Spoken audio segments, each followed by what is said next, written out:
It has been an amazing year.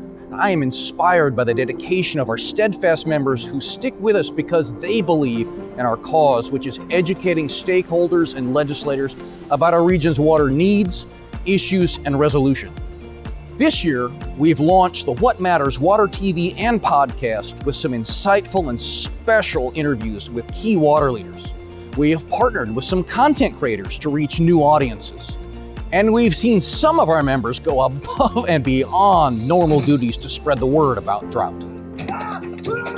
Hopefully the smell's not too bad today. Oh my God, I just smell a lot of stuff, but that's bad. Now let's hear from some of our members about the highlights of the year. The piece of water news that worried me most this year was watching the situation unfold on the Colorado River. Our state's water supply is in bad shape. We're in the midst of our driest year to date. The severe drought, which means that there are issues on the Colorado River. And we're seeing record lows from the Colorado, from the State Water Project. Issues with the Delta, issues with Colorado River. Last December, we had record snowfall in Northern California, and the rest of the year, basically nothing. Luckily, our region is stepping up, our water districts are stepping up, and our consumers are stepping up. What gave me hope this year was I started to hear a lot of conversations about people coming together to try to do some really complex problem solving. The way everybody came together again to try and find solutions, long-term solutions and short-term solutions. The hope is that we actually are really working together in Southern California to utilize some of the biggest projects we've ever done with recycled water. Desalination, water recycling, reuse, stormwater capture, cleaning up groundwater contamination.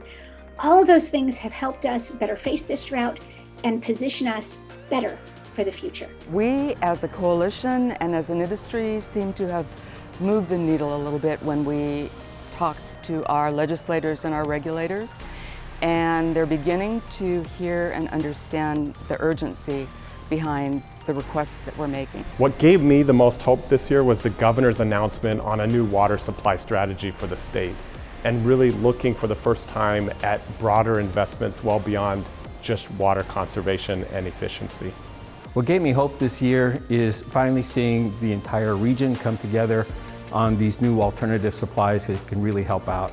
The advances in recycled water, both from Metropolitan and potentially from the city of LA, I think are going to make a huge difference in the years ahead. I'm proud to be a member of the Southern California Water Coalition because of the support they provide for regional issues. Because we are truly partners in facing common challenges and finding common ground, advocating for practical, pragmatic, cost-effective solutions. I'm really proud to be part of this incredible team.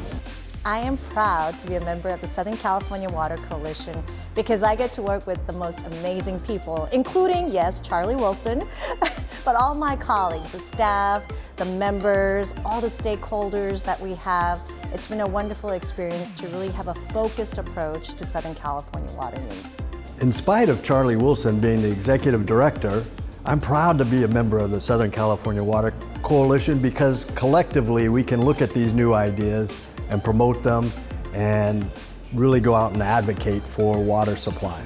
I'm so proud to be a member of the Southern California Water Coalition. This is a group of engaged and very passionate officials and community leaders who care deeply about the sustainability of our natural resources and our water supplies.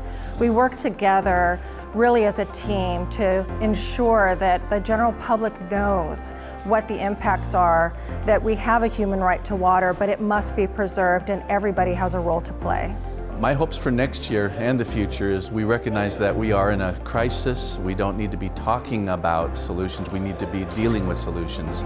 We need to move from a think tank mentality to a do tank mentality and put the discipline in place to accomplish and move the solutions into play, boots on the ground. And that collectively, we not only come up with new sources that replace some of these threatened sources, but that we do it in a way that's affordable for everybody.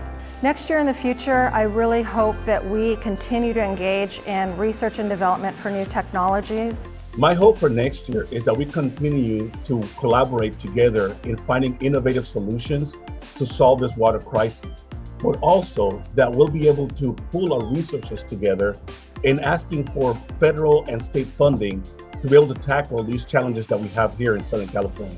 What I hope for the next year and the future is that our regulators and decision makers will aggressively move forward with new water supply projects such as direct potable reuse for water recycling and modernizing our imported water infrastructure. What I hope for the next year and the future is that we see greater diversity in our sector. And I don't mean diversity just in gender or race, but I'm talking about diversity in perspective and experience, who we are as people, so that we could create a better, closer connection with all the people we serve. Southern California is one of the most diverse regions in the world. But despite our differences, our people are connected by the shared need for clean and affordable water. The region is currently facing a water crisis. And the members of the Southern California Water Coalition are committed to bringing people together to find enduring solutions. So let's roll up our sleeves and get to work. So let's roll up our sleeves and get to work. So let's roll up our sleeves and get to work.